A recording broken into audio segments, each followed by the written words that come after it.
नमस्कार बच्चों, कैसे हो सब लोग। मैं राम शर्मा एक बार फिर से आपका हार्दिक स्वागत करता हूं RWA ट्यूशन क्लासेस पर। तो जैसा कि आप देख रहे हैं, हम केमिस्ट्री का पहला चैप्टर डिस्कस कर रहे हैं, रसायन विज्ञान की मूल अवधारणाएं।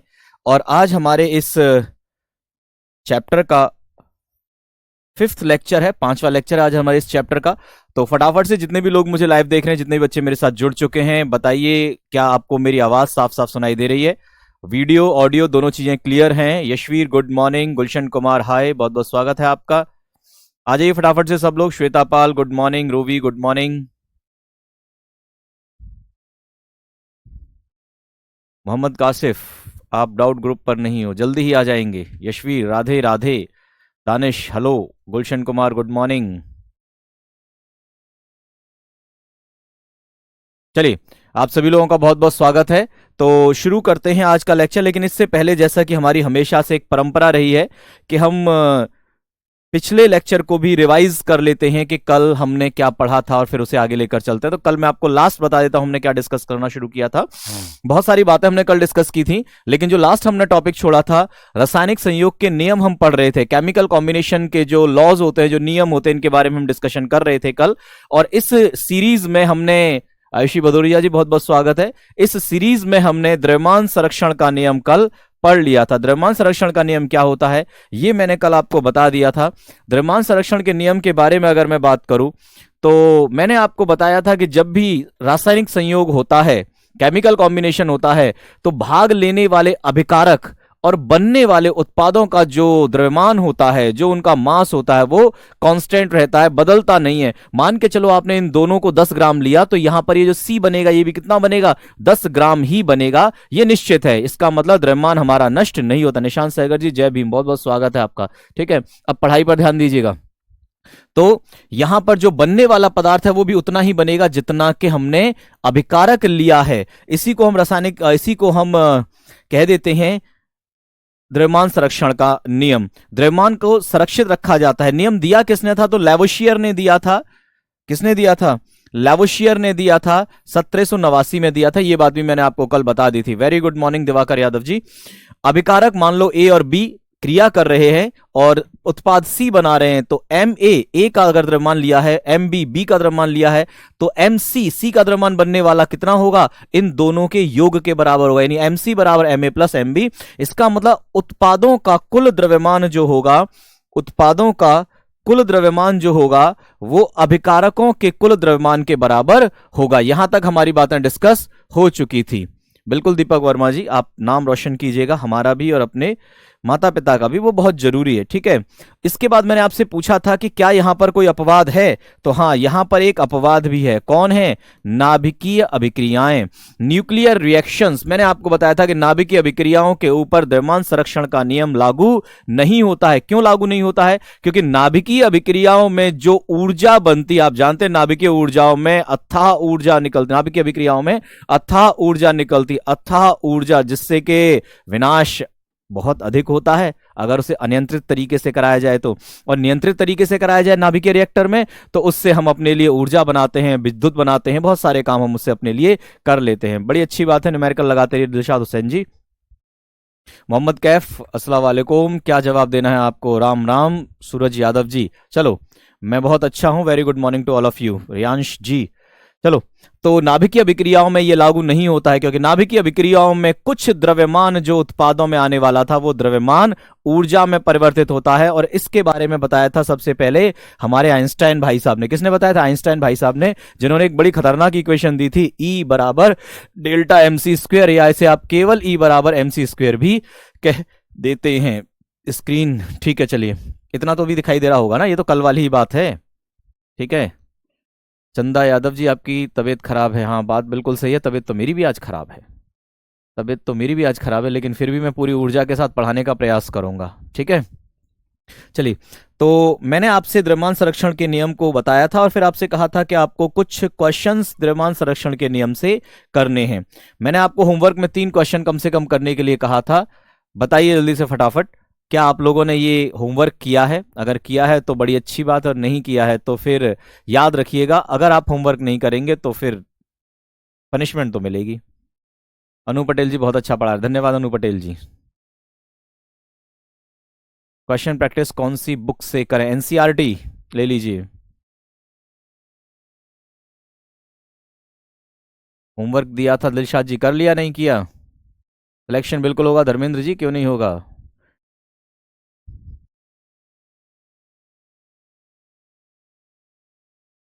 नाभिकीय अभिक्रिया, नाभिकीय अभिक्रिया क्या है?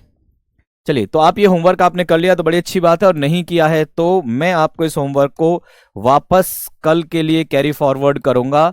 आपको ये होमवर्क करके ही देना पड़ेगा, तभी बात बनेगी, नहीं तो नहीं बनेगी, सीधी सी बात है। ठीक, चलो तो बातें करते हैं आगे हम अपनी।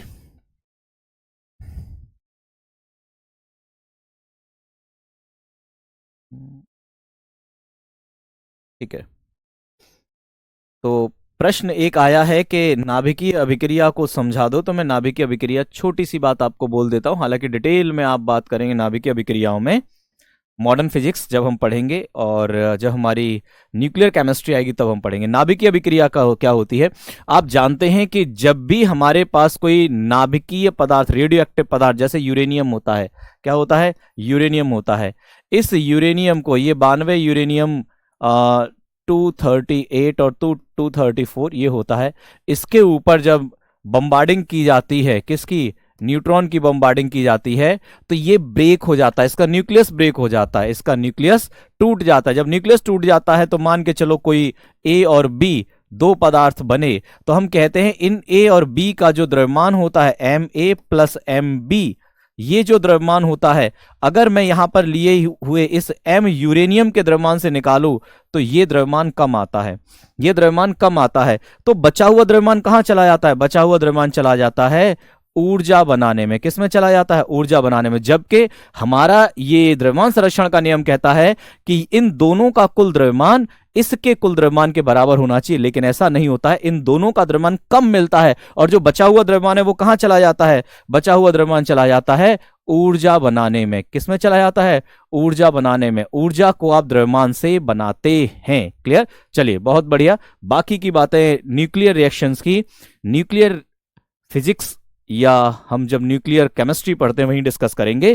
तो हमने द्रव्यमान संरक्षण का नियम पढ़ लिया, आज हम पढ़ने जा रहे हैं नियत अनुपात का नियम, लॉ ऑफ कांस्टेंट प्रोपोर्शन। क्या पढ़ने जा रहे हैं? लॉ ऑफ कांस्टेंट प्रोपोर्शन, नियत अनुपात का नियम, लॉ ऑफ कांस्टेंट प्रोपोर्शन। नियत अनुपात का नियम क्या कहता है? बहुत ध्यान से सुनिएगा, बड़ा आसान सा नियम है और कई बार इससे अच्छे क्वेश्चंस बन जाते हैं, या क्वेश्चंस में से इस्तेमाल करना पड़ जाता है सॉल्व करने के लिए। ठीक है, नियत अनुपात का नियम क्या कहता है? नियत अनुपात का नियम कहता है, जैसे मान के चलो आपके पास है पानी। क्या है आपके पास? पानी है, H2O पानी है। इस पानी के स्रोत क्या क्या हैं आपके पास? इस पानी के स्रोत क्या क्या हैं आपके पास? ये पानी आप हो सकता है भूमिगत, भूमिगत जल आप मिट्टी से लेकर आ रहे हैं। कहां से लेकर आ रहे हैं? मिट्टी से लेकर आ रहे हैं। या हो सकता है ये पानी आपको किसी नदी में मिल रहा हो, या हो सकता है कि ये पानी किसी झरने में हो, या हो सकता है ये पानी आपका आरओ वाटर हो। ठीक है, या हो सकता है कि ये पानी किसी बोल दो कि आप तालाब में है, आपके घर का तालाब, घर के पास का तालाब।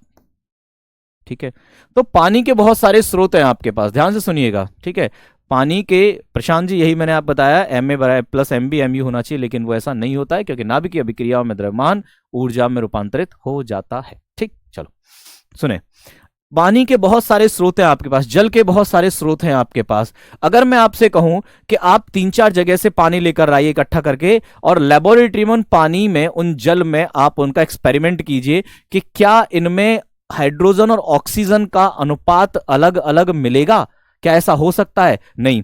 ये पानी आप कहीं से भी लेकर आए, भूमिगत जल, नदी, झरने, झील, तालाब, कहीं से भी लेकर आए, इस पानी में ये जो हाइड्रोजन और ऑक्सीजन है, इनका प्रोपोर्शन कांस्टेंट रहेगा, इनका अनुपात नियत रहेगा। क्या? इनका अनुपात नियत रहेगा। जैसे अगर मैं कहूं हाइड्रोजन, हाइड्रोजन यहां पर 2 हैं, कितनी है 2, तो हाइड्रोजन का द्रव्यमान कितना हो गया 2 ग्राम हो गया। ऑक्सीजन कितनी यहां पर 1 है, ऑक्सीजन का द्रव्यमान कितना हो गया यहां पर 16 ग्राम हो गया।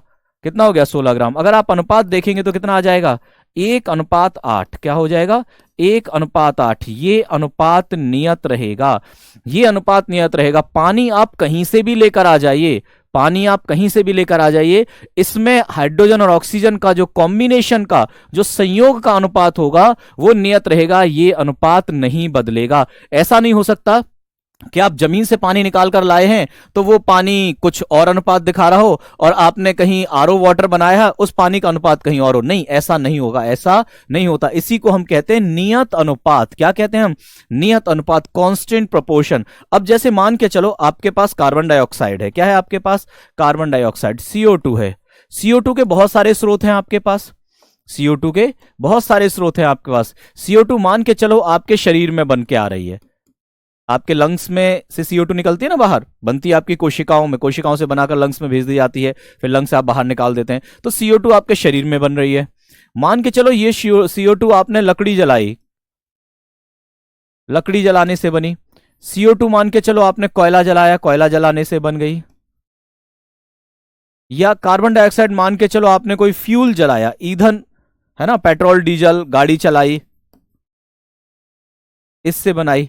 तो CO2 के बहुत सारे अलग अलग स्रोत हैं आपके पास। CO2 में भैया 12th में, हाँ बिल्कुल विश्वकर्मा जी, बहुत अच्छे से पढ़ाएंगे, सब कुछ बेसिक्स से ही पढ़ाएंगे और आगे तक जाएंगे, ठीक है। सुनो, CO2 के बहुत सारे स्रोत हैं आपके पास। अब मैं आपसे कहूं कि आपके शरीर में बनने वाली CO2 और कोयले से जलकर निकलने वाली CO2, क्या इन दोनों में अनुपात अलग अलग मिलेगा कार्बन और ऑक्सीजन का? क्या ऐसा संभव है? नहीं, ऐसा संभव नहीं है। अगर मैं CO2 का अनुपात देखना चाहूं तो कार्बन यहां पर 1 है, कार्बन का जो मास होगा वो 12 ग्राम, और ऑक्सीजन यहां पर कितनी है 2 ऑक्सीजन है। 2 ऑक्सीजन का कितना हो जाएगा, 1 का 16 होता है, 2 का 32 हो जाएगा। कितना हो जाएगा 32 हो जाएगा। अगर इनका आप रेशियो देखना चाहें तो इसे आप कैंसिल कर देंगे 4 से, ये हो जाएगा 3, और इसे आप कैंसिल करेंगे तो ये हो जाएगा 8। 3:8 कितना हो जाएगा 3:8 आ जाएगा। इसका मतलब आप दुनिया में कहीं से भी कार्बन डाइऑक्साइड बनाकर ले आ जाइए, आपका अनुपात 3:8 ही आएगा। अगर ये अनुपात कुछ और आ रहा है तो वो कार्बन डाइऑक्साइड नहीं होगी, कुछ और हो सकती है।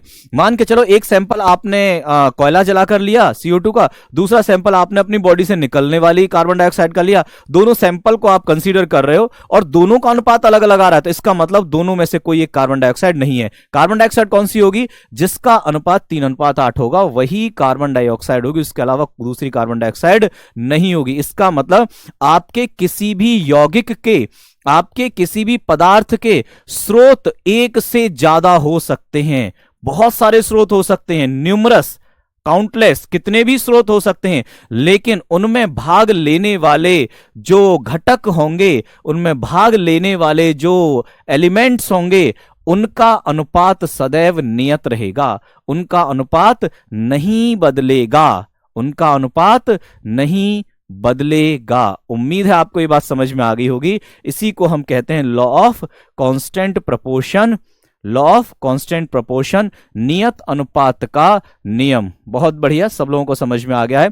अब अगर आपसे पूछा जाए ये दिया किसने था, तो बहुत ज्यादा तो नहीं पूछा जाता, लेकिन फिर भी ये दिया था प्राउस्ट ने। किसने दिया था, प्राउस्ट ने दिया था। और कब दिया था, ये दिया था 1899 में, 1899 में, 1800 सॉरी 1799 में, ये दिया था 1799 में, ठीक। तो आप ये भी हो सकता है, आप कभी जरूरत पड़े तो लिख लीजिएगा। तो ये होता है हमारा नियत अनुपात का नियम। अगला आता है हमारा गुणित अनुपात का नियम। क्या आता है, गुणित अनुपात का नियम। इंग्लिश में आप इसे कहते हैं लॉ ऑफ मल्टीपल प्रोपोर्शन। अब यहां पर मल्टीप्लीकेशन होगा, अब यहां पर मल्टीप्लीकेशन होगा, गुणा होगा, मल्टीपल होंगे हमारे एलिमेंट्स, ठीक है। अच्छा एक बात बताइए, जो अभी तक मैंने आपको समझा अगर समझ में आ गया तो एक बार थंब इम्प्रेशन दे दीजिए, बढ़िया सा, ठीक है। आयुषी भदौरिया जी, टीचर, रेशियो ऑलवेज सेम रहेगा, हाँ बिल्कुल, रेशियो ऑलवेज सेम रहेगा, ठीक है। बताइए फटाफट से अगर यहां तक आपको समझ में आ गया है। राशिद खान, कुमकुम यादव,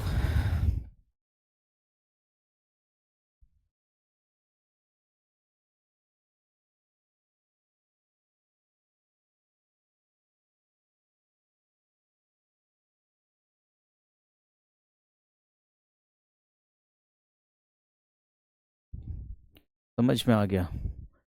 हाँ दीपक सोनी जी, बिल्कुल। फिलोसोफर मत बनो, पढ़ाई करो। ठीक है, अभी फिलोसोफर बनने की उम्र नहीं है तुम्हारी। चलिए बहुत बढ़िया, सभी को समझ में आ गया गुणित अनुपात का नियम। अब गुणित अनुपात का नियम क्या है तो पहले बता देता हूँ कि किसने दिया था, वो भी कभी कभी बच्चे कहते हैं बता दिया करो। तो ये गुणित अनुपात का नियम दिया था हमारे डाल्टन भाई साहब ने। किसने दिया था? डाल्टन भाई साहब ने दिया था। और ये दिया था 1803 में। कब दिया था? 1803 में दिया था डाल्टन भाई साहब ने। ठीक है। अब गुणित अनुपात का नियम कहता क्या है, बहुत ध्यान से सुनिए। गुणित अनुपात का नियम कहता क्या है?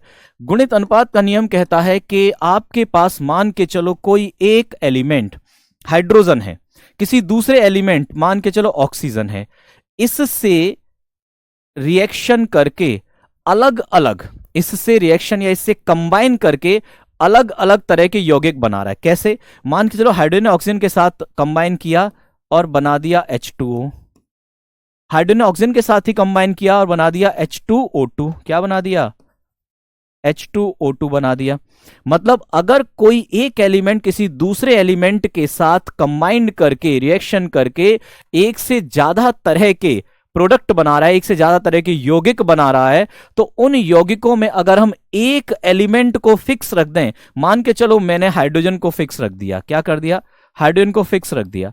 एक एलिमेंट को अगर हम फिक्स रख दें तो दूसरे वाले का जो रेशियो होगा वो सिंपल रेशियो में आएगा। किस में आएगा? सिंपल रेशियो में आएगा। वर्कशीट्स तैयार हो रही हैं आपकी, आपके पास पहुंच जाएंगी बहुत जल्दी। ठीक है, सिंपल रेशियो में होगा। जैसे अगर मैं यहां पर रेशियो निकालूं तो हाइड्रोजन का तो फिक्स कितना है, मैंने लिखा यहां पर 2 ग्राम, और ऑक्सीजन का कितना है यहां पर?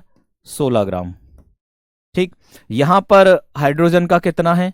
2 ग्राम, और ऑक्सीजन का कितना है यहां पर? 32 ग्राम। कितना है?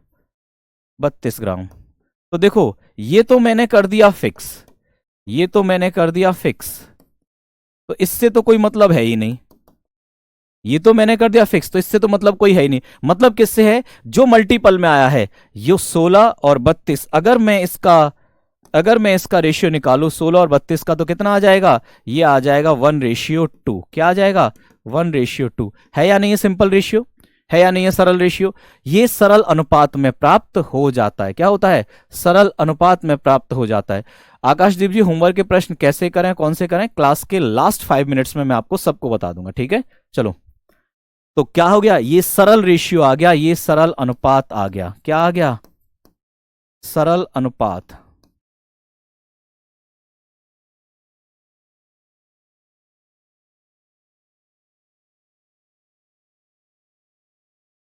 सरल अनुपात। क्लियर? मैं इसकी एक छोटी सी थ्योरी लिख देता हूं, एक एग्जांपल और देता हूं, उसके बाद थ्योरी लिखूंगा ना। चलो, एक एग्जांपल और। जैसे मान के चलो मेरे पास है कार्बन, और कार्बन को कंबाइन करा रहा हूं मैं किसके साथ में? ऑक्सीजन के साथ में। किसके साथ में कंबाइन करा रहा हूं? ऑक्सीजन के साथ में। ऑक्सीजन के साथ में कंबाइन करा के कार्बन क्या बना सकती है? ये CO बनाती है, ये CO2 बना सकती है।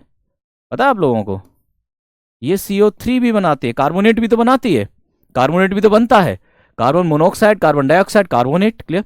अब अगर मैं इसमें रेशियो देखूं तो मैंने कार्बन को तो कर दिया फिक्स, एक एलिमेंट को कर दिया फिक्स, किसी भी एक एलिमेंट को फिक्स कर दो। ठीक है, और दूसरे को मल्टीप्लाई करो। ठीक है, एक फिक्स और दूसरा मल्टीप्लाई। ठीक है, यहां पर अगर मैंने कार्बन को फिक्स कर दिया, कार्बन कितना है? 12 ग्राम। यहां पर भी कार्बन कितना है? 12 ग्राम। यहां पर भी कार्बन कितना है? 12 ग्राम। क्लियर? ऑक्सीजन देखो, यहां पर ऑक्सीजन है 16 ग्राम, यहां पर ऑक्सीजन, यहां पर भी ऑक्सीजन 16 ग्राम, यहां सॉरी 32 ग्राम, यहां पर ऑक्सीजन, यहां पर ऑक्सीजन 48 ग्राम। है या नहीं है? क्लियर?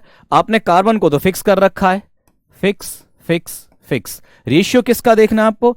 आपको रेशियो मिलेगा ऑक्सीजन का। कितना मिल रहा है? देखो, 1:2:3, 1:2:3। है या नहीं है? सरल अनुपात। क्या है?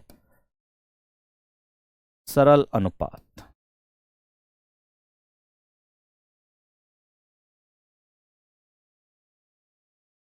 सरल अनुपात। उम्मीद है आपको ये कंसेप्ट समझ में आ गया होगा, फटाफट से बताइए। ठीक है, बहुत बढ़िया, सब लोग कर रहे हैं। चलिए अब मैं इसकी थ्योरी लिख देता हूं आपके सामने। अब मैं आपके सामने इसकी थ्योरी लिख देता हूं। इस नियम के अनुसार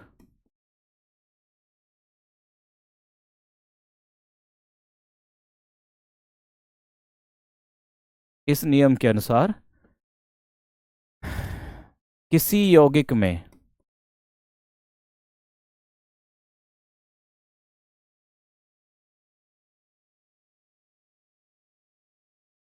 यदि एक घटक नियत कर दिया जाए,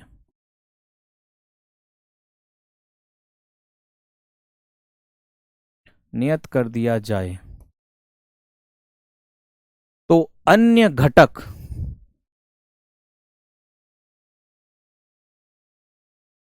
अन्य घटक सरल अनुपात में, इसमें सरल अनुपात में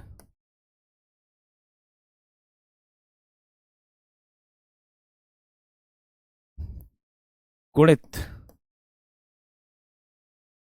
होता है। कैसा होता है?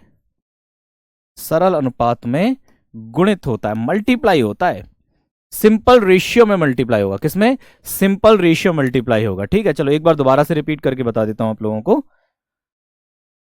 गुणित अनुपात का नियम, गुणित अनुपात यानी इस बार अनुपात किस में आएगा? गुणित में, मल्टीपल में गुणित होगा। देखो 1 2 3 4 तो गुणित हो रहे हैं ना, गुणित हो रहे हैं ना। ठीक है, तो सुनो, ये डाल्टन ने दिया 1803 में दिया। उन्होंने कहा कि अगर किसी एक एलिमेंट को हम फिक्स कर दें और उसके साथ कोई दूसरा एलिमेंट कंबाइन करके अलग अलग प्रोडक्ट बनाए, हाइड्रोजन फिक्स कर दिया, इसके साथ ऑक्सीजन कंबाइन करके H2O बना देता है, इसके साथ ऑक्सीजन कंबाइन करके H2O2 बना देता है।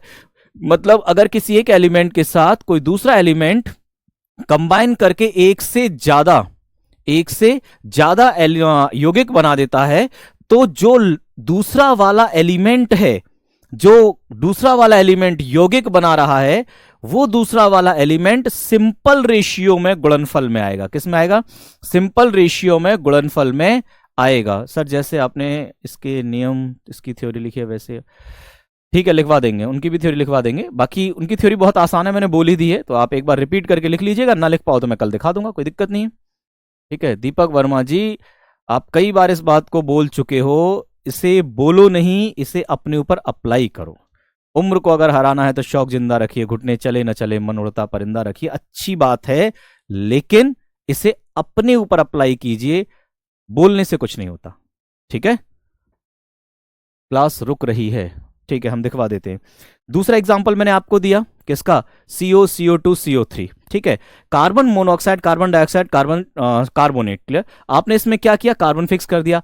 कार्बन के साथ, कार्बन के साथ हमारी ऑक्सीजन कंबाइन करके कार्बन मोनोऑक्साइड बनाती है, कार्बन डाइऑक्साइड बनाती है, कार्बोनेट बनाती है। ठीक है, और ये बनाने के बाद अगर मैं आपसे कहूं कि इसमें मल्टीपल प्रोपोर्शन कैसे अप्लाई करोगे, तो बड़ा आसान है। कार्बन को फिक्स कर दिया, ऑक्सीजन के प्रोपोर्शन देखो, यहां पर ऑक्सीजन 16 ग्राम, यहां पर 32 ग्राम, यहां पर 48 ग्राम है या नहीं है? क्लियर? यहां पर 3 ऑक्सीजन है तो 16 3 48 ही हो जाएगी ना। ठीक है, अगर आप इनका रेशियो देखो तो क्या आ जाएगा? 16 32 48, 1:2:3 आ जाएगा। इससे ज्यादा आसान नहीं हो सकता। फटाफट से देखिए और बताइए क्या समझ में आया नहीं, बाकी मैं टेक्निकल भैया से बोलता हूं जरा।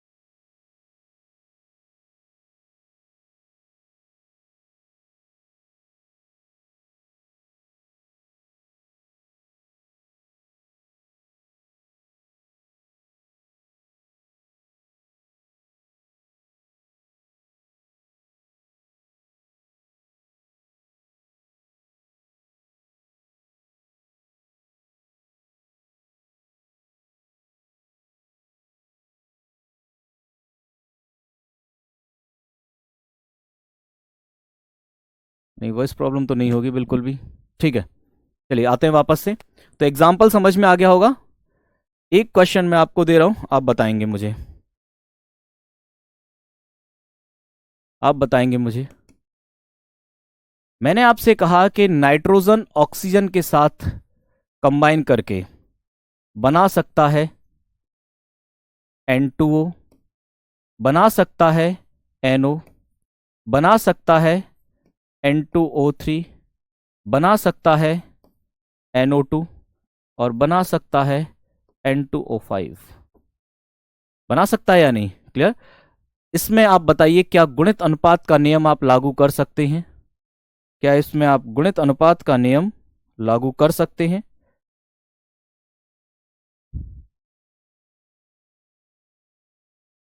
बताइए, क्या आप इसमें गुणित अनुपात का, सर क्लियर आ रही है एंड स्क्रीन वॉइस, ठीक है। चलो, क्या इसमें आप गुणित अनुपात का नियम लगा सकते हैं? फटाफट से बताइए, इसे चेक कीजिए आप, और इसे मैं आपके लिए होमवर्क में छोड़ता हूं, ठीक है। नेक्स्ट, अब आते हैं गैलुसेक का गैसीय आयतन संबंधी नियम। किसका? गैलुसेक का गैसीय आयतन संबंधी नियम। तो सबसे पहली बात, ये नियम किसने दिया? तो ये नियम गैलुसेक ने दिया। किसने दिया ये नियम? गैलुसेक ने दिया। नाम से पता चल रहा है ना, नाम से पता चल रहा है। ये नियम किसने दिया? ये नियम दिया गैलुसेक ने। ये नियम गैलुसेक ने दिया। ये नियम गैलुसेक ने दिया। क्लियर है? O2 नियत रहेगा, H2 सरल अनुपात में आएगा क्या? सर क्लास ठीक है।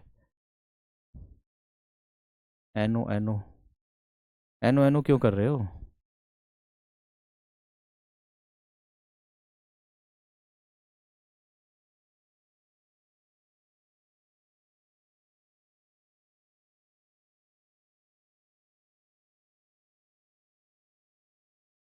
सोलह से मल्टीप्लाई हो जाएगा 1808। अरे वाह, बहुत बढ़िया। ठीक है, इस रूल को अपवाद क्या है? अच्छा, मल्टीपल प्रोपोर्शन के अपवाद क्या हैं? गुणित अनुपात के अपवाद क्या हैं? ठीक है, चलो गुणित अनुपात का अपवाद बता देता हूं तुम लोगों को। गुणित नियम के अपवाद भी देख लो। कुछ लोग चाह रहे हैं अपवाद, हालांकि पूछा नहीं जाता, लेकिन फिर भी मैं आपको अपवाद बता देता हूं इसका। गुणित नियम के अपवाद दो हैं। गुणित नियम के अपवाद दो हैं। पहला अपवाद यह है कि ये केवल उन्हीं तत्वों पर, उन्हीं यौगिकों पर लागू हो सकता है जिनमें हमारा जो रेशियो है वो फिक्स्ड है। जिसमें हमारा जो रेशियो है वो फिक्स्ड है, बाकी के ऊपर ये लागू नहीं हो सकता। क्लियर? तो हम कह सकते हैं यह नियम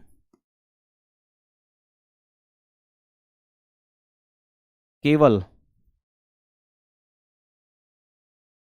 पूर्णांक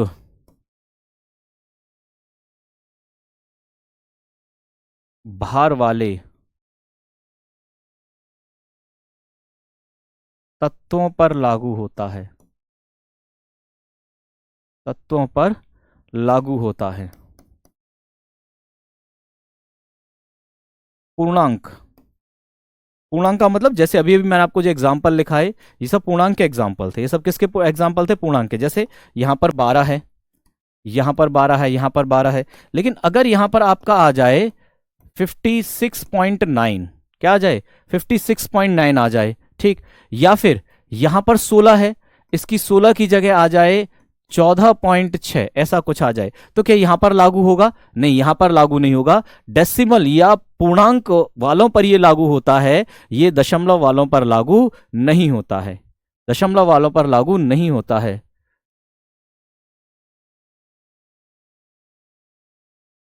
कपिल कुमार जी, अच्छा। चलो, ये केवल किस पर लागू होता है?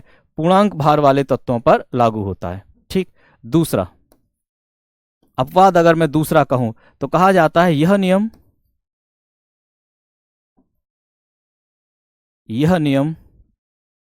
सम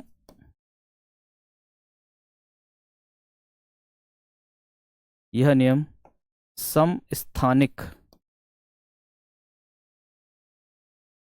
या समस्थानकों पर लागू नहीं होता है, लागू नहीं होता है,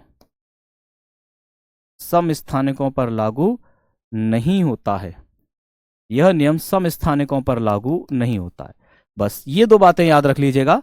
हालांकि ये अपवाद आपसे कभी नहीं पूछे जाएंगे, इनके अपवादों का वेटिंग लिस्ट में भी नंबर नहीं है, इन अपवादों का वेटिंग लिस्ट में भी नंबर नहीं है, एग्जाम में कभी नहीं पूछे जाएंगे। ठीक है, आपने पूछा, मैंने बता दिया। आगे आते हैं, हम बात कर रहे थे हमारे गैलुसेक के बारे में। तो गैलुसेक का नियम, गैलुसेक नहीं दिया, कब दिया? अभी अभी एक भाई साहब का आंसर भी आया था, 1808 में दिया। किसमें? 1808 में दिया। और इसी नियम को 1808 में जब गैलुसेक ने दिया तो फिर 1811 में हमारे अवोगाद्रो ने इस्तेमाल किया था। किसने? 1811 में अवोगाद्रो ने इस्तेमाल किया था इसी नियम को। 1808 में गैलुसेक ने दिया। अब गैलुसेक ने क्या किया? गैसीय आयतन में उन्होंने क्या कहा? उन्होंने कहा यदि दो गैसों के आयतन समान है तो उनके, यदि दो गैसों के आयतन समान है तो उनके मोलों अथवा अणुओं की संख्या, मोलों अथवा अणुओं की संख्या भी समान होगी, भी समान होगी। ये तो था स्टेटमेंट। अगर दो गैसों के आयतन समान है, क्या करना है? आयतन समान, आयतन समान है तो क्या समान हो जाएगा? मोल और अणु की संख्या भी समान हो जाएगी। ये बात किसने कही? ये बात कही हमारे गैलुसेक भाई साहब ने। किसने कही? गैलुसेक भाई साहब ने। और कैसे समझाया उन्होंने? कैसे समझाया उन्होंने? अच्छा, दूसरी बात उन्होंने इसमें भी एक और बात जोड़ी। उन्होंने कहा कि उनके मोल का जो अनुपात होगा, अथवा करके मैं बोलता हूं इस बात को, अथवा, अथवा, अथवा करके उन्होंने क्या कहा? एक और स्टेटमेंट जोड़ा। उन्होंने कहा यदि, अथवा यदि दो गैसों के आयतन अलग अलग हैं, क्या हैं? अलग अलग हैं,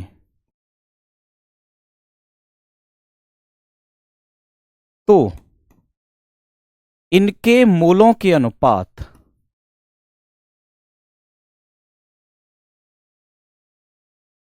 मोलों के अनुपात गैसों के अनुपात में होंगे, के अनुपात में होंगे। मोलों के अनुपात किस में होंगे? गैसों के अनुपात में होंगे। ठीक, अब देखो, गैसों के आयतन के अनुपात है ना, मोलों के अनुपात गैसों के आयतन के अनुपात।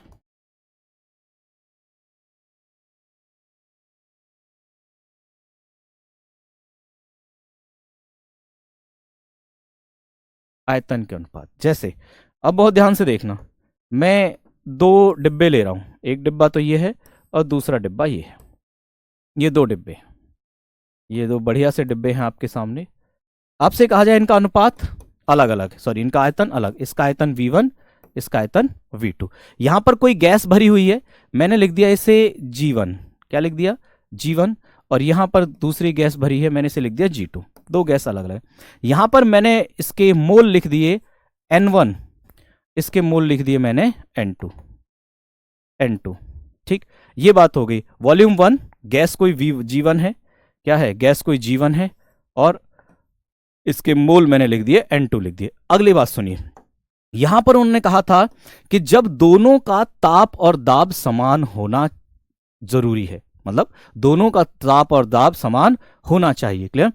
तो इसमें मैंने क्या किया, इसका टेम्परेचर T कर दिया, इसका भी टेम्परेचर T कर दिया, इसका टेम्परेचर T और इसका भी टेम्परेचर T, इसका प्रेशर P और इसका भी प्रेशर P, यानी ताप और दाब समान कर दिए। क्या कर दिए? ताप और दाब समान कर दिए। अब बताइए, हम जानते हैं कि हमारे पास एक नियम होता है P V equals to N R T, जानते हैं ना आप? P V equals to N R T, सुना होगा शायद आपने, इसे आइडियल गैस इक्वेशन कहते हैं। ठीक है, P V equals to N R T. अब अगर मैं यहां पर लिखूं तो यहां पर लिखूंगा P V one equals to N one R T. इसके लिए क्या लिखूंगा? पी वी वन बराबर एन वन आर टी। लिखा जाएगा या नहीं बताइए? बिल्कुल लिखा जा सकता है, बिल्कुल लिखा जा सकता है। ये इसके लिए, ये इसके लिए। अब अगर मैं इन दोनों का अनुपात निकालूं, अब अगर मैं इन दोनों का अनुपात निकालूं तो क्या आएगा? देखो, मैंने लिखा पी वी वन बराबर एन वन आर टी और दूसरा पी वी टू बराबर एन वन आर टी। तो देखो, P से P कैंसल, RT से RT कैंसल, क्या बचा हमारे पास? V1 बटे V2 बराबर N1 बटे N2, V1 V2 बराबर N1 बटे N2। इसका मतलब हमारे पास जो मोलों का अनुपात है, किसका? मोलों का अनुपात है, वो किसके अनुपात में आ रहा है? आयतन के अनुपात में आ रहा है। किसके अनुपात में आ रहा है? आयतन के अनुपात में आ रहा है। अगर आयतन ज्यादा है तो मोल भी ज्यादा होंगे, आयतन कम है तो मोल भी कम होंगे। बहुत सिंपल सी बात है, आयतन ज्यादा मोल ज्यादा, आयतन कम मोल कम। क्लियर है? मोलों का अनुपात आयतन के अनुपात में ही आता है। साथ में मोल हो या मॉलिक्यूल हो, मोल हो या मॉलिक्यूल, मोल या अणु, दोनों के ऊपर लागू है। ये दोनों के ऊपर लागू है, मोल और अणु दोनों के ऊपर लागू है। लेकिन अगर आपसे पूछे क्या परमाणु के ऊपर लागू है, तो परमाणु के ऊपर लागू नहीं है, परमाणु के ऊपर लागू नहीं है। अगर मैं आपसे कहूं कि ये परमाणु के ऊपर लागू है, कि परमाणु समान होंगे, परमाणु समान होंगे, क्या ये बात हो सकती है? नहीं, परमाणु समान नहीं होंगे, परमाणु समान नहीं हो, क्योंकि परमाणु किस पर निर्भर करेंगे? एटॉमिसिटी पर निर्भर करेंगे, उसकी परमाणुकता पर निर्भर करेंगे। मान के चलो आपने एक जगह तो भर दी है, आपने एक जगह तो भर दी है HCl गैस, और दूसरे में भरी है आपने CO2 गैस, दूसरे में भरी है आपने CO2 गैस। ठीक है, तो देखो, अगर मैं इससे कहूं कि अणु, तो अणु तो बराबर हैं, अणु तो यहां पर भी एक और यहां पर भी अणु एक। लेकिन अगर परमाणु कहो, अगर परमाणु कहो तो परमाणु क्या हो जाएंगे? यहां से मिलेंगे आपको दो परमाणु, H मिलेगा और Cl मिलेगा। ठीक, और यहां से कितने मिलेंगे आपको? यहां से तीन परमाणु मिलेंगे, एक आपको कार्बन मिलेगा, एक आपको कार्बन मिलेगा और दो आपको ऑक्सीजन मिलेंगे। तो यहां तो आपको केवल दो परमाणु मिलेंगे और यहां पर आपको तीन परमाणु मिल जाएंगे। तो इसका मतलब ये नियम परमाणु के ऊपर लागू नहीं होगा। क्या गलत हो गया हर्षित कृष्वानी जी? लिख दीजिए आप, क्या मिसिंग हो गया? V1 G1 गैस ये है, ठीक है। अच्छा, यहां पे ये वाला, ठीक है, ठीक है, लो, धन्यवाद। ये हो जाएगा PV2 बराबर N2 RT। ठीक, अब तो सही हो गया। चलिए, बिल्कुल बढ़िया, आप लोग ध्यान रख रहे हैं, ये बड़ी अच्छी बात है। फटाफट से नोट डाउन कर लीजिए और मुझे बताइए आपको ये समझ में आ गया या नहीं आ गया। और इसी नियम को 1808 में डाल्टन के देने के बाद इस्तेमाल किया हमारे, किसने इस्तेमाल किया? आवोगाद्रो ने। CO2 अणु है या यौगिक है? भाई साहब, यौगिक का अणु है, यौगिक का अणु है। ठीक है, यौगिक पदार्थ के लिए आप लगा सकते हैं, यौगिक का अणु है। अणु का मतलब कण, अणु आप क्या समझ सकते हैं? अणु का मतलब क्या है? अणु कण ही तो है, अणु आप लिख सकते हैं कण के लिए। और जो यौगिक आप शब्द लिखते हैं, यौगिक शब्द रिप्रेजेंट करता है पदार्थ को। किसे रिप्रेजेंट करता है? यौगिक शब्द पदार्थ को रिप्रेजेंट करता है, और अणु शब्द कण के लिए लिखा जाता है। डाल्टन के नियम पर इस बार सवाल आया हुआ है, बिल्कुल आएगा, क्यों नहीं। चलो फटाफट से बताइए, दुष्यंत अवोगाद्रो पर पहुंच रहे हैं हम। यहां तक की बातें आपको वेल क्लियर्ड हैं या नहीं, फिर हम अवोगाद्रो के बारे में बात करते हैं। बहुत अच्छा लगा Deepak Verma, yes sir clear है, धन्यवाद। चलो आगे बढ़ते हैं फटाफट से। तो उम्मीद है आपको ये नियम समझ में आ गया होगा, ठीक है। तो क्या ये नियम परमाणु के ऊपर लागू होगा? नहीं, ये नियम परमाणु के ऊपर लागू नहीं होगा। बहुत ही अच्छा पढ़ाते हैं सर आप ऋतुराज जी, ठीक है। मैं ये बात भी लिख देता हूं, मैं ये बात भी लिख देता हूं कि हमारा ये नियम परमाणु के ऊपर लागू नहीं होता है। यह नियम परमाणुओं की संख्या पर लागू नहीं होता है, नहीं होता है। कहां पर? परमाणुओं की संख्या पर लागू नहीं होता है। आर क्या है? आर बचपन से पढ़ते हैं भाई, आर कोई नई चीज थोड़ी है। आर है गैस नियतांक, गैस नियतांक। आर है गैस नियतांक। चलो गैस नियतांक आपने पूछा है तो आपके लिए होमवर्क देता हूं एक। क्या होमवर्क है? आपको इसकी वैल्यू बतानी है, वैल्यू बतानी है और लिख भी लेनी है साथ में, ठीक है। गैस नियतांक की PV2N1RT की जगह N2RT आएगा। अब क्या रह गया? सही तो लिखा है PV2 बराबर N2RT। अब सही है, ठीक है। एनसीईआरटी लेनी है, एनसीईआरटी लिए बिना काम नहीं चलेगा, ठीक। चलो अब आते हैं अवोगाद्रो पर। अवोगाद्रो का नियम, अवोगाद्रो का नियम किसने दिया? अवोगाद्रो का नियम अवोगाद्रो ने ही दिया। किसने दिया? अवोगाद्रो नहीं दिया, एवोगैड्रो ने ही दिया, ठीक है। एवोगैड्रो ने ही दिया, ठीक। धन्यवाद संगम कुमार जी। एवोगैड्रो ने ही दिया। और कब दिया? ये दिया भाई साहब ने 1811 में। कब दिया? ये दिया भाई साहब ने 1811 में, ठीक है। अरे वाह, आर की वैल्यू इतनी जल्दी बता दी। 0.0821 यूनिट के साथ बताओ, यूनिट के साथ।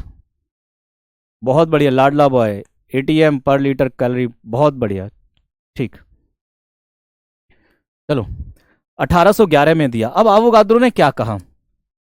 समस्या क्या आई? समस्या ये आई कि हमारा ये पिछला वाला नियम जो था, हमारे भाई साहब का जो नियम था, कौन सा? हमारा गैलुसेक का नियम परमाणुओं के ऊपर लागू नहीं हो रहा था।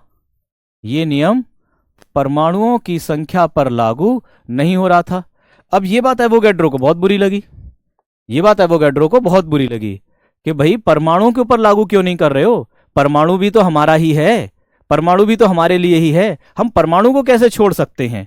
तो एवोगैड्रो को अच्छा नहीं लगा, बोले ठीक है कोई बात नहीं, तुम परमाणु के ऊपर लागू नहीं कर रहे हो, हम करेंगे परमाणु के साथ में, हम सबके साथ में करेंगे।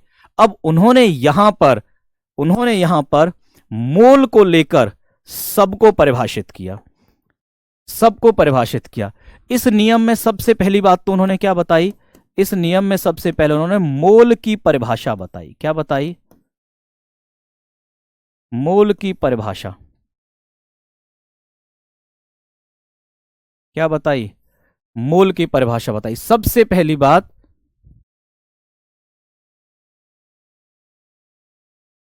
कुमकुम यादव जी, ठीक है भाई, सभी बच्चों से रिक्वेस्ट है, और ये रिक्वेस्ट स्ट्रिक्टली है, ठीक है, स्ट्रिक्टली है। रिक्वेस्ट दो तरीके की होती है ना, समझ रहे हो ना? हाँ, ये रिक्वेस्ट स्ट्रिक्टली है कि कोई भी जो भी ग्रुप में जुड़ा हुआ है बच्चा, वो किसी दूसरे बच्चे को पर्सनल मैसेज ना करे, ठीक है, जब तक कि आप उसे पर्सनली नहीं जानते हो, ठीक। कोई भी बच्चा, आप समझ रहे हो, ठीक है। क्लास में, ग्रुप में गर्ल्स बॉयज़ सब लोग कंबाइंड होके पढ़ते हैं, ठीक है। तुम सब लोग आने वाले भविष्य के डॉक्टर्स हो, सब लोग अच्छे नागरिक बनने वाले हो देश के, तो अपने चरित्र को बेदाग रखना अपनी जिम्मेदारी समझना, ठीक है। कोई भी बच्चा किसी को भी पर्सनल मैसेज ना करें किसी भी तरीके का, ठीक है। और अगर पर्सनल मैसेज करते हैं, किसी की शिकायत आती है, तो we have strict rules against that. उसके लिए हमारे पास सख्त नियम हैं, कानूनी प्रक्रिया के, हमारे इंस्टीट्यूट के प्रॉपर नियम हैं जो कि, ठीक है। दुष्यंत कुमार, हाँ सर, बहुत सारे लड़के करते हैं, गलत बात है। आज ये मेरा आपके लिए पहला और आखिरी मैसेज है कि आज के बाद अब कोई ऐसा ऑफेंसिव मैसेज किसी भी तरीके का किसी को ना किया जाए, ठीक है। आप ये सोचें कि नहीं नंबर निकालो या मैसेज निकालो, मैसेज करो, तो ये चीज़ें सही नहीं है। और अपने इन जो है मैसेजेस को या इन जो है हरकतों को अपने पेरेंट्स की नज़रों से एक बार देखना। अगर तुम्हें लगे कि सही है तो कर लेना, अपने पेरेंट्स की नज़रों से देखना एक बार। और अपने पेरेंट्स की नज़रों से देखने पर अगर तुम्हारी नज़रें झुक जाएं तो फिर समझ लो कि बहुत बड़ा काम, बहुत बड़ा गलत कर रहे हो, बहुत बड़ा गलत काम कर रहे हो, ठीक है। थैंक यू सर, इसलिए मैंने अभी तक एसएमएस नहीं किया। कोई बात नहीं, आप मैसेज कीजिए क्लास में, ठीक है। आपके डाउट से रिलेटेड, आपके की भी किसी भी क्यूरियोसिटी से रिलेटेड, किसी से भी पढ़ाई से संबंधित कोई भी मैसेज कीजिए। मैं तैयार हूँ, हमारी पूरी टीम तैयार है, हमारे ओनर सब लोग इस बात के लिए जिम्मेदार हैं कि आपको अच्छी से अच्छी बेहतर पढ़ाई मिले। और आप पहली बार में बहुत अच्छा पढ़ा रहे हैं, धन्यवाद। आप पहली बार में नीट क्रैक करें, डॉक्टर्स बने, जिसे इस तरह से 2025 में सिलेक्टेड स्टूडेंट्स का सम्मान हो रहा है, स्टेजेस पे बुलाया जा रहा है, उनके पेरेंट्स को सम्मानित किया जा रहा है। तो सोचो, बच्चा तो सम्मानित हो ही रहा है, साथ में उसके पेरेंट्स को जो सम्मान मिल रहा है, तो बच्चे का खुद का उस समय इमोशन क्या होगा कि उसकी मेहनत से उसकी मेहनत से उसके पेरेंट्स को सम्मान मिल रहा है। इससे बड़ी खुशी नहीं हो सकती, इससे बड़ा खुशी का क्षण नहीं हो सकता तुम्हारे लिए। और ये जो आलतू फालतू की चीजें हैं, तुम कि किसी का नंबर निकालो, किसी को मैसेज करो, ये करो वो करो, इस सब से तुम केवल गर्त की तरफ जा रहे हो, तुम केवल गर्त की तरफ जा रहे हो, ठीक है। किसी को नहीं करना चाहिए। तुम सब लोग आने वाले भविष्य के अच्छे नागरिक हो। अभी से अगर अपने आप को अच्छा नागरिक बनने के लिए तैयार नहीं करोगे तो कैसे भविष्य अच्छा बनाओगे। एग्जाम्पल क्वेश्चन सॉल्व हो रहे हैं, बिल्कुल एग्जाम्पल क्वेश्चन मैं भी आपको सॉल्व करवाऊंगा, आप खुद भी सॉल्व कीजिए, जहां जहां आप पहुंचते जा रहे हो वहां आप सॉल्व करते जाइए, मैं भी आपको सॉल्व करवाऊंगा। सर मुझे तो पहले नहीं आती थी, पर आपके साथ मजे आते हैं सीखने में, निशांत सागर जी। बिल्कुल, आप चिंता मत कीजिए, मैं आपको केमिस्ट्री उस लेवल तक पहुंचा दूंगा, आप विश्वास नहीं करेंगे। क्या ये वही केमिस्ट्री है जिससे आप 11th-12th क्लास में या छोटी क्लासेस में डरते थे कि केमिस्ट्री रात को पढ़ो तो सुबह साफ हो जाती है? ऐसा कुछ भी नहीं होता। केमिस्ट्री तो बहुत अच्छा सब्जेक्ट है, बेहद अच्छा सब्जेक्ट है। केमिस्ट्री की ही देन है कि आपने जो कपड़े पहन रखे हैं, आप जो खाना खा रहे हैं, आपकी बॉडी में जो चल रहा है, वो सब केमिस्ट्री की ही तो देन है। हम केमिस्ट्री को केवल किताबों तक समेट समेट के रख देते हैं, नहीं, हमारी सुबह जगने से लेकर रात को सोने तक हम केमिस्ट्री से घिरे हुए हैं। रात को सोने तक शायद ही आपकी डेली रूटीन का सुबह शाम तक का कोई ऐसा क्षण होता होगा जब आप केमिस्ट्री इस्तेमाल नहीं कर रहे हो। बोलने में भी केमिस्ट्री इस्तेमाल हो रही है, जानते हैं आप, बोलने में भी केमिस्ट्री इस्तेमाल हो रही है, सोचने में केमिस्ट्री इस्तेमाल हो रही है, लिखने में केमिस्ट्री इस्तेमाल हो रही है, ठीक है। वर्कशीट अच्छे पीडीएफ में देना, मैं कॉपी निकाल, हाँ बिल्कुल ठीक है, अच्छी पीडीएफ में मिलेगी वर्कशीट आपको सब लोगों को। थैंक यू सर, आप बहुत अच्छा पढ़ाते हो, लाइव धन्यवाद, ठीक है। तो बहुत बहुत आपसे गुजारिश है कि अब ऐसा कोई आप काम मत करना कि दोबारा से मुझे आपको इस तरह से समझाना पड़े, ठीक है। मोहित बलोदा, अच्छा आप पहले से जानते हैं क्या? ठीक है, तो कोई भी समझ में आ गई होगी बात, अब बात नहीं आनी चाहिए, है ना, ठीक। तो मोल की परिभाषा बताई किसने? एवोगैड्रो ने। किसने बताई? एवोगैड्रो ने। और क्या कहा?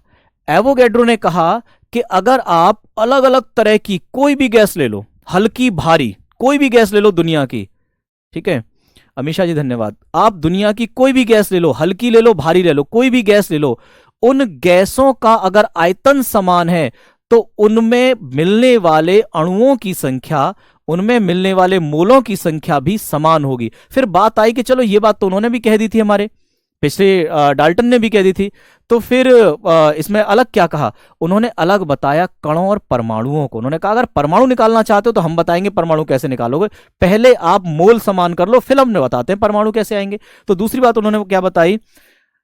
किसी भी या किन्हीं भी दो या दो से अधिक गैसों के आयतन यदि समान कर दिए जाएं, यदि समान कर दिए जाएं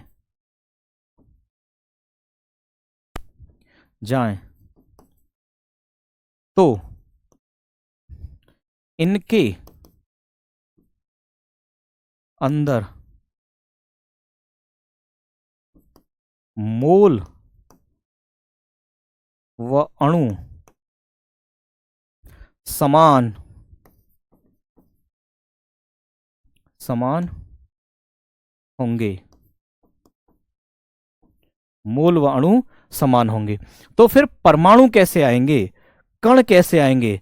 तो उन्होंने कहा कि हम एक संख्या का इस्तेमाल करेंगे। क्या करेंगे?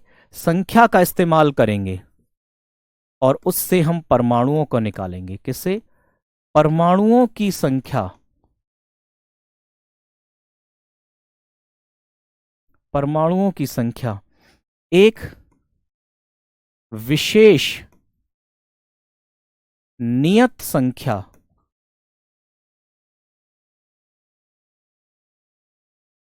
की सहायता से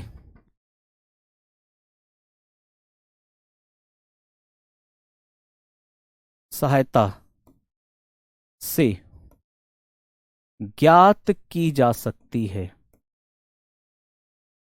ज्ञात की जा सकती है। यह बात उन्होंने बता दी कि अब परमाणु की संख्या हम एक विशेष संख्या से ज्ञात करेंगे। किससे? एक विशेष संख्या से ज्ञात करेंगे।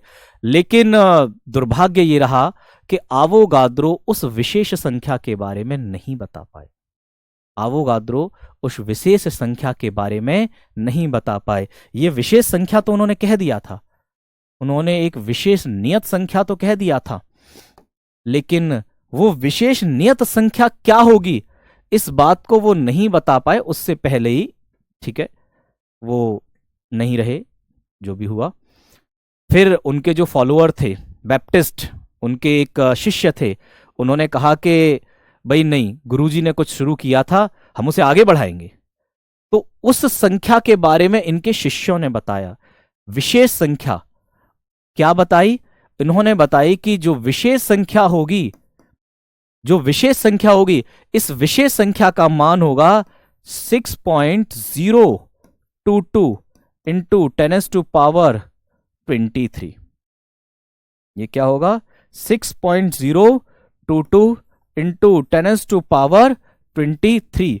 ये होगा इस विशेष संख्या का मान, ये होगा इस विशेष संख्या का मान। क्लियर? अब इस विशेष संख्या को नाम क्या दिया जाए? तो जब शुरुआत की थी आवोगाद्रो ने, तो नाम भी इसे क्या दे दिया गया? इसे नाम दे दिया गया आवोगाद्रो संख्या। क्या नाम दे दिया गया इसे? आवोगाद्रो संख्या। आवोगाद्रो संख्या। आवोगाद्रो संख्या के बारे में इंटरेस्टिंग बात कि यह संख्या आवोगाद्रो ने नहीं बताई थी।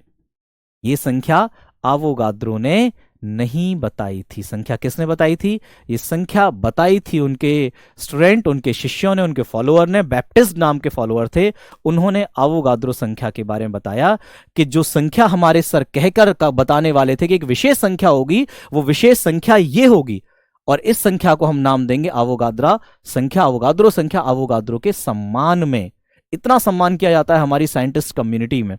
आगे जब हम एटॉमिक स्ट्रक्चर पढ़ेंगे तब भी मैं आपको बताऊंगा हमारी साइंटिफिक कम्युनिटी में, हमारे इस वैज्ञानिक क्षेत्र में वैज्ञानिकों का कितना सम्मान किया जाता है। ये आप आगे जैसे जैसे पढ़ोगे, आप जब एमबीबीएस में पहुंचोगे ना, तब भी आप वहां पढ़ोगे कि किसी वैज्ञानिक ने कोई गलत नियम दिया, लेकिन फिर भी हम आज भी उसे पढ़ते हैं।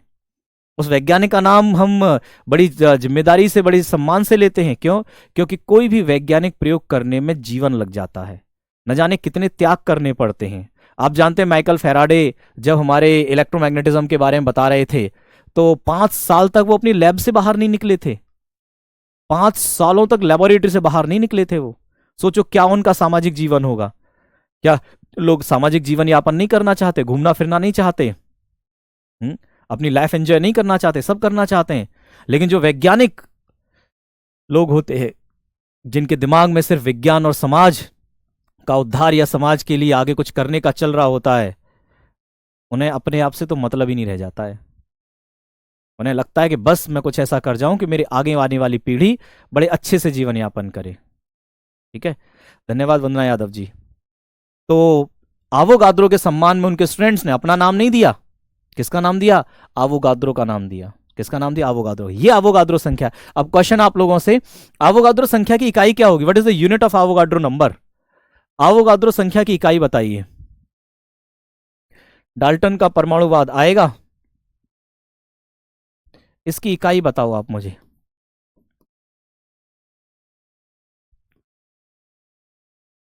इकाई बताओ मुझे, क्या होगी इसकी इकाई? अंशिका यादव जी, इसकी कहने की जरूरत ही नहीं है आपको। मैं एनसीईआरटी एग्जाम्पलर, एनसीईआरटी क्वेश्चंस सब कराऊंगा। कोई बात नहीं नेताजी, आप क्लास नहीं कर पाए हो, अब देख लीजिएगा क्लास। इसकी इकाई क्या होगी बताओ फटाफट से। आज डीपीपीज डल जाएंगी आपकी सारी, जितनी भी रिमेनिंग डीपीपीज है आज सबकी डल जाएंगी। बताओ फटाफट से इसकी इकाई क्या होगी? आवोगाद्रो संख्या की इकाई मोल। सदफ नूरी, चित्राज, मोल।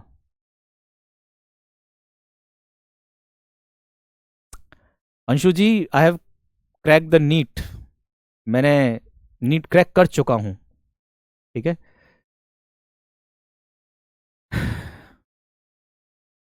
इसीलिए मुझे नीट की बहुत डीप नॉलेज है। Mole, N A, mole, N A. चलिए, बहुत अच्छा समझाते हैं। इसकी इकाई नहीं होती, नो यूनिट। इसकी इकाई नहीं होती। ठीक है, आवोगाद्रो संख्या की खुद की कोई इकाई, खुद की कोई यूनिट नहीं होती। एक बात बताइए, ये संख्या है, संख्या है, संख्या की कोई इकाई होती है क्या? संख्या की कोई इकाई, संख्या की कोई यूनिट होती है क्या? नहीं होती। मैं आपसे कहूं, बताओ मेरे पास है 275, इसकी इकाई क्या होगी? 275 है, बताओ इसकी इकाई क्या होगी? अरे 275 एक संख्या है, इसकी इकाई कहां से हो जाएगी? इसका मात्रक कहां से हो जाएगा? इसकी इकाई नहीं होगी, इसका मात्रक नहीं होगा। ठीक है, संख्या की कोई इकाई या मात्रक नहीं होता। इसे जिसके सामने लगाते हैं ये वही बन जाती है, ये वही बन जाती है। मोल के लिए लगा दो तो मोल बन जाएगी, अणु के लगा दो अणु बन जाएगी, परमाणु के लगा दो परमाणु बन जाएगी। ठीक है, आपने इसके सामने रुपए लगा दिए तो 375 रुपए बन गए। आपने इसके सामने गेंद लगाई, 375 गेंद बन गई। बात समझ में? पेन लगा दी, 375 पेन बन गए। बात समझ में आई? तो निश्चित तौर पर संख्या है, इसकी कोई इकाई नहीं होती, जिसके सामने लगा देते हैं वही लिख दिया जाता है। अणु, परमाणु, इलेक्ट्रॉन, प्रोटॉन वही बन जाएगा।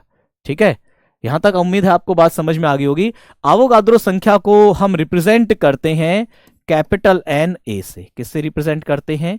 कैपिटल एन ए से हम आवोगाद्रो संख्या को रिप्रेजेंट करते हैं।